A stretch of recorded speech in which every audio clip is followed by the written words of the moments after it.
आज सुनने में आया माननीय मुख्यमंत्री जो पूर्व में उनकी अर्धांगिनी भावुक होकर रो रही थी। एक स्त्री की रोने पर हम लोग कटाक्ष नहीं करेंगे, उनकी रोना को हम लोग भी समझते हैं, क्योंकि हम भी एक शहीद पिता की संतान है। और मेरी माता उस समय मात्र 28 वर्ष की थी जब मेरे पिताजी का स्वर्गवास शहादत हुआ था। यानी एक स्त्री की व्यथा को मैंने देखा है, समझा है, लेकिन इस बात का तकलीफ है कि हमारी माननीय मुख्यमंत्री पूर्व उनकी अर्धांगिनी झारखंड के दुख दर्द पे नहीं, अपने निजी दुख दर्द पे रो रही थी। इस बात की तकलीफ है।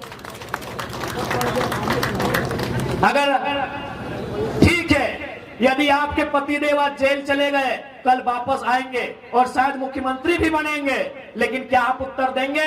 क्योंकि आप उसी सरकार का अंग हैं, उसी सरकार के अंग थे। शहीद सुनील महतो, उनका मर्डर हुआ है। बताइए एनआईए जांच कब करेगी आपकी सरकार? अरे आपके पति जेल गए तो आपको तकलीफ हुई, हम उस तकलीफ में आपके साथ हैं, लेकिन बताइए उनका मर्डर हुआ है, आपकी पार्टी का है, और आपके मुख्यमंत्री को फुर्सत नहीं मिलता है। 5 किलोमीटर दूर मुख्यमंत्री का घर है, समाधि स्थल नहीं जा पाया। क्यों? झारखंड सवाल नहीं करेगा? अगर रोना है तो रोने पर भी इंसाफ हो। यदि महोदया का रोना इसलिए कि उनके पति जेल में गए हैं, तो जो इस दुनिया में नहीं, उनकी आंसू का हिसाब कौन करेगा? शहीद सुनील महतो की पत्नी का जो विलाप है, उसे शांत कौन करेगा? एनआईए जांच की अनुशंसा राज्य सरकार केंद्र को कब भेजेगी, उस इंतजार में है। आज 90 साल की बूढ़ी मां है सुनील महतो की, आज इंतजार में रहती है कि टूसू का मेला हर साल लगे, उस मेला में 50,000 1 लाख रुपया बचता है, उस पैसे को सुनील महतो की मां को दिया जाता है घर चलाने के लिए। एक सांसद का ये दुर्भाग्य है राज्य में, और आप केवल इसलिए रो रही हैं क्योंकि आपके पति कुछ दिनों के लिए जेल गए। आपकी सहानुभूति में साथ हैं, झारखंडी होने के नाते उनके विचारों से हमारी लड़ाई है, हम आपके साथ हैं, लेकिन आपको इस बात को भी याद रखना होगा, इसी राज्य में आप ही के पार्टी के सांसद की एक नहीं महोदया 12 गोलियां दम दनादन सीने में उतारी गई है। उस पर आंसू कब भाइएगा, ये सवाल पूछता है झारखंड।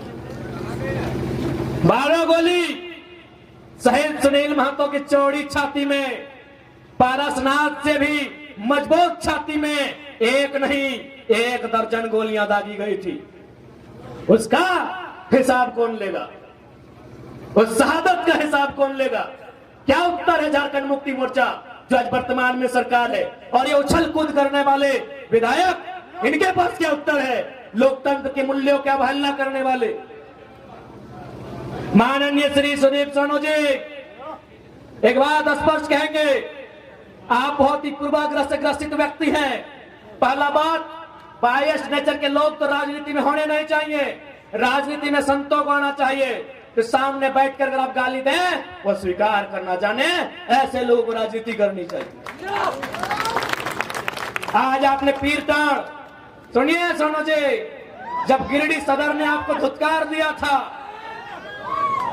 सुनिए झारखंड मुक्ति मोर्चा के नूनू सोनू जी, जब गिरिडीह सदर में 2 बार हारे थे ना, गिरिडीह सदर में 2 बार पानी पानी हुए थे, यही निर्भय सदाबदी जो आपके साड़ू हैं, जिनके साथ आपका व्यापार चल रहा है, 2 बार उठा के पटका था, पानी पानी हो गए थे सोनू जी। तब पता है किसने आपको वोट देके जिताया था? पीर टाण की धरती ने, याद रखिएगा। अरे आपको गिरिडीह ने पूछा भी नहीं था, सुनिए सोनू जी, गिरिडीह ने आपको पूछा नहीं, आपको छूछा बनाया था गिरिडीह ने। आपको पीर टाण ने प्यार दिया, दुलार दिया, और बदले में आपने क्या दिया? एफआईआर दिया है। नक्सली बनाने की धमकी देते हैं तो कसम से याद रखिएगा, मरना तो सबको है, पागल मत कीजिएगा। जिस दिन पगला गए ना, पगला गए ना, एक एक पाए का हिसाब लेंगे। पीर टाण तो छोड़िए, एक गांव में घुसने नहीं देंगे सोनू जी, एक गांव नहीं घुसने देंगे।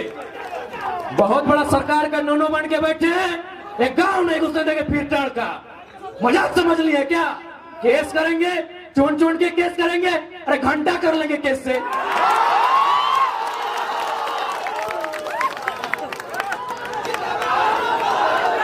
घंटा कीजिएगा केस करके। यहाँ सूरज मरेगा, चंदा मरेगा, पृथ्वी मरेगी, फिर 5 फीट का इंसान क्या है?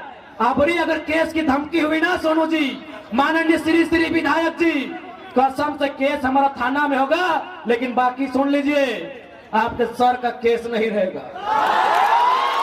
केस करने की धमकी देते हैं, सरकार के गोद में बैठे हैं। अरे कितना गोद में बैठिए, सरकार आपको दलाली ही करवाएगी, मंत्री तो बसंत सोरेन को ही बनाएंगे।